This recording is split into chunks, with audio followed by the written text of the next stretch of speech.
世界の現代アート巡り。私たちは世界の現代アートを巡る旅をしています。今回は瀬戸内国際芸術祭春会期に行ってきます。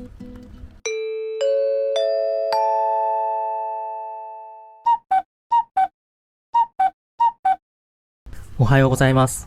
瀬戸芸3日目です。今日は両親に清島まで車で連れてきてもらいました。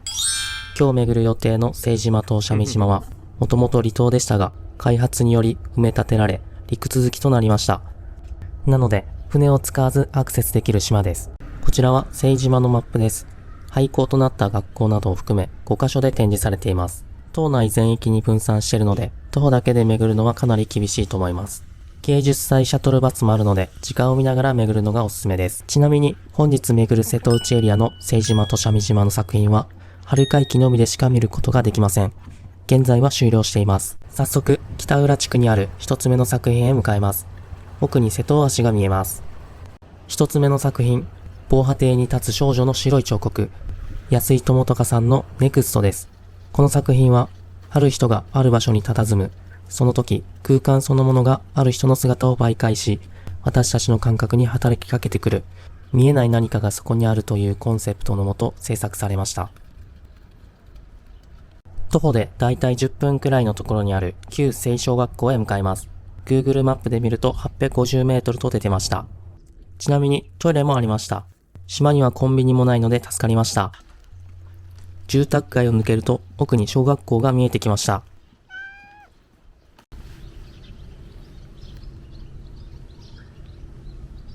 着きました。旧清小学校です。清島にある作品は清島プロジェクトSay Yes というエリア全体で一つの作品になっています。この清島プロジェクトのディレクションであるアーティストの中崎徹さんは、工業地帯と島の景色とが隣り合い、溶け合い、奇妙なキメラのような風景と、海越しの瀬戸大橋や工場群を照らす夕日を見たときに、余計なものなどないと思ったそうです。そんな清島を舞台に16名の作家が作品を展開しています。まずは小学校の作品から見ていきます。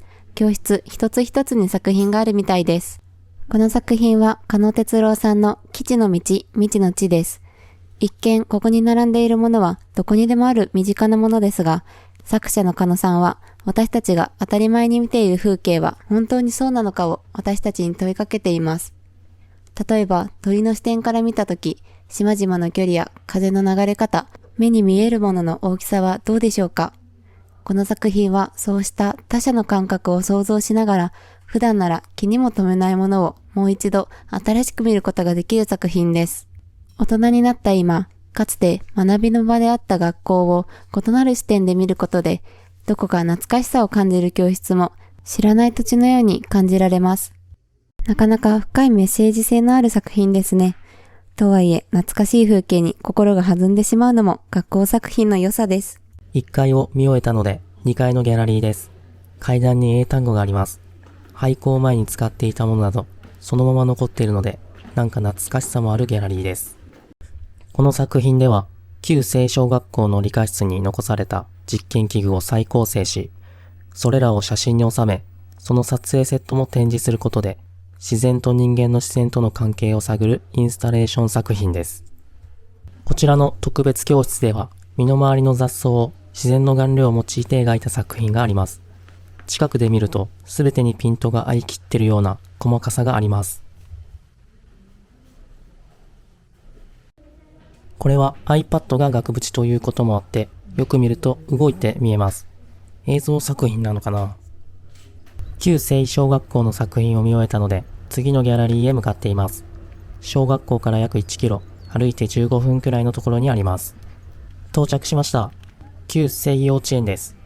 早速中に入ります。園内の教室すべてに作品があるみたいです。中崎徹さんの Say Your Chains What Do You Bind or Release です。これはただ Say Your Chain とダジャレを言いたいだけではありません。40年以上前の大規模な埋め立てにより四国本土と陸続きになり、島が島でなくなった清島。清島にゆかりのある人々から聞き取った言葉や記憶をもとに、約40枚の小説と作品がストーリーのようにつながり、その時代の背景を想像させてくれる感慨深い作品でした。そして何より、西洋チェーンズを何回も言いたくなる。これほんと癖になりますよね。西洋チェーンズから歩いて1分ほどに西中学校があります。駐車場もあるので、車で来る方はここに停めて回ることができます。中学校に近づくにつれ、なんだか賑やかな声が聞こえてきました。これは、お茶屋さん？ちょっと気になるので行ってみます。なんと無料でお抹茶とお茶菓子を提供してくれました。私たちのところまでお茶を届けてくれたのは地元の子供たち。こんな素敵なメッセージもくれました。ようこそ政治前という国にご覧ください。ありがとう。ありがとうございます。一生懸命運んでくれる姿とメッセージにとっても癒されました。お茶もとっても美味しかったです。ごちそうさまでした。すごい。地元の方の温かさを感じるとってもいい空間でした。ここからは中学校の作品を見に行きます。作品の入り口は正面から見て左側、青い旗に沿っていくとあります。受付を通って中の作品を見に行きます。1階にはこれだけの作品があるみたいです。まずは福田めぐみさんの作品から見ていきます。この作品は日常生活で発生する廃棄物と太陽光を用いたインスタレーションで、2011年の福島第一原発事故を機に生まれました。ソーラーパネルによって得られた太陽光のエネルギーで照明や装置を動かし、その日その時の太陽によって作品が変わっていきます。私たちが普段無意識に消費しているエネルギーのあり方や自然と共に生きることの意味を問いかけています。この作品は被爆者だった祖父の庭に枯れない造花を植え続けて失われゆく記憶と時間を見つめた作品です。咲き続ける造花によって人と時間、生命の意味を考えさせてくれる優しい祈りのような作品です。1階の展示を見終えたので2階の展示に向かいます。このインスタレーションでは名前のある形、名前のない形、名前はあってもそこにはない形、名前はなくてもそこにある形、名前も形もありながらそこにはないもの、名前も形もありながらさらにあるものといった多様な存在のあり方をテーマに見る者に新たな視点を促します。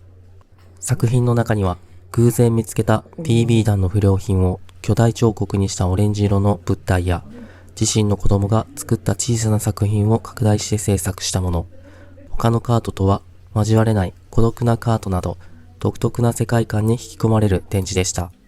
1000円札を100円玉に両替する機械、重さの一部を1000円で販売しているような錯覚を起こさせる作品、実際にやってみます。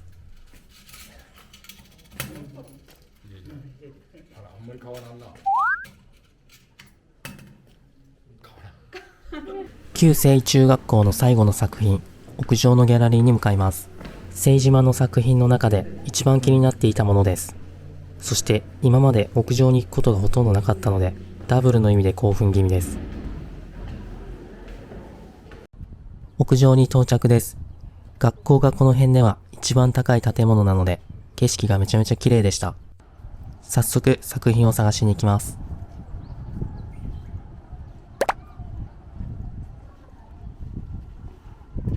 早川裕太さんの作品、いるものです。彼の作品は重力や空気、水の表面張力といった普段意識されにくい現象を粘土や石膏といった素材の特性を取り入れ、彫刻やインスタレーションとして表現しています。今回の作品も日常生活で見過ごされがちなものや現象に焦点を当て、それらを通じて抽出された形をこの屋上を舞台に展開するインスタレーションです。この丸みを帯びたオブジェがとても可愛かったです。中学校の作品をすべて見終えたのでランチにしたいと思います。今回は学校に出店していた島飯で地元グルメをいただきます。聖島はかつてタイ漁が盛んだったことで知られ、タイをテーマにした文化や料理が根付いています。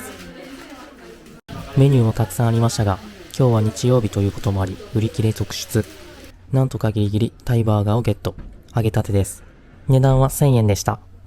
そしてタコの唐揚げもゲット。タコの味わいの深さに感動です。バーガーもタコも本当に美味しかったです。ごちそうさまでした。学校にあったハローサイクリングで竹浦地区にある作品を見に行きます。竹浦の作品までは 1.3 キロ。歩いて行けなくもないですが、アップダウンがあるらしく、自転車で行くことにしました。芸術祭バスも目の前から出てるので、タイミング合えばバスがいいかもしれません。ちなみに、竹浦地区に自家用車の乗り入れは禁止でした。自転車で約10分、竹浦の端っこまで来ました。どうやらここに作品があるみたいです。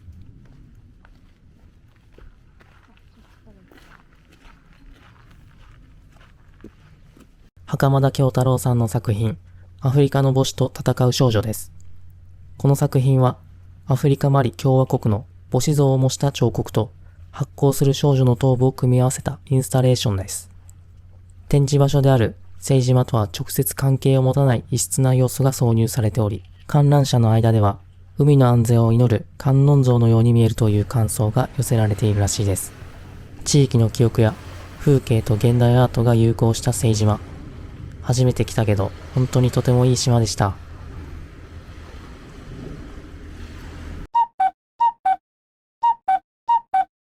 自転車で聖島からシャミ島に向かっています。今日は曇りですが、気温も高すぎず、自転車で移動するにはとっても気持ちいいです。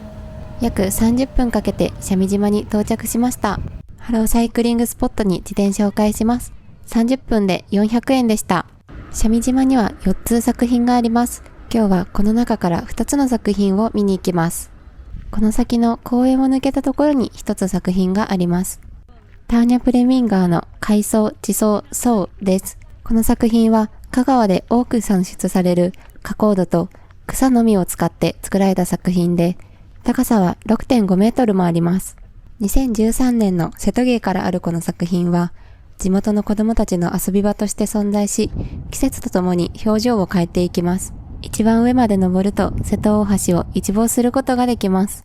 二つ目の作品を見に瀬戸大橋記念公園に向かっています。瀬戸大橋記念館の横に作品があるみたいです。あれかな？見つけました。藤本修造さんの作品8人9脚です。椅子をモチーフにしたこの作品は8人掛けのカラフルな座面に対して足の数は9本というユニークな構造になっています。実際に座ることができ、座ると瀬戸大橋と瀬戸内海の景色を楽しむことができます。優しい海風と景色に旅の疲れを癒され、ゆったりとした時間を過ごすことができました。瀬戸大橋エリアの作品、残り2つはイベントと五色台にある作品のみとなりました。五色台はここから少し離れたところにあるので、今日はもう高松に帰ります。まずはバスで坂出駅に向かいます。芸術祭バスが出てましたが、ちょうど出発してしまったようで、芸術祭バスだと600円もかかるのか。今回は市営バスに乗車。運よく3時24分発のバスがありました。運賃は300円でした。キャッシュレス決済は対応していませんでした。約20分で坂出駅に到着です。電車に乗り換えて高松に戻ります。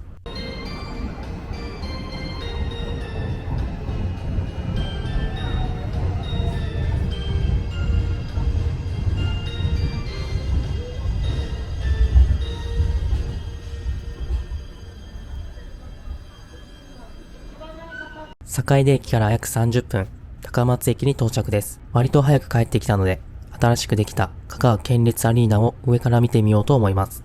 ここはサンポートホールの屋上広場です。上からだと全体がよく見えるし、瀬戸内海も一望できるので、本当におすすめのスポットです。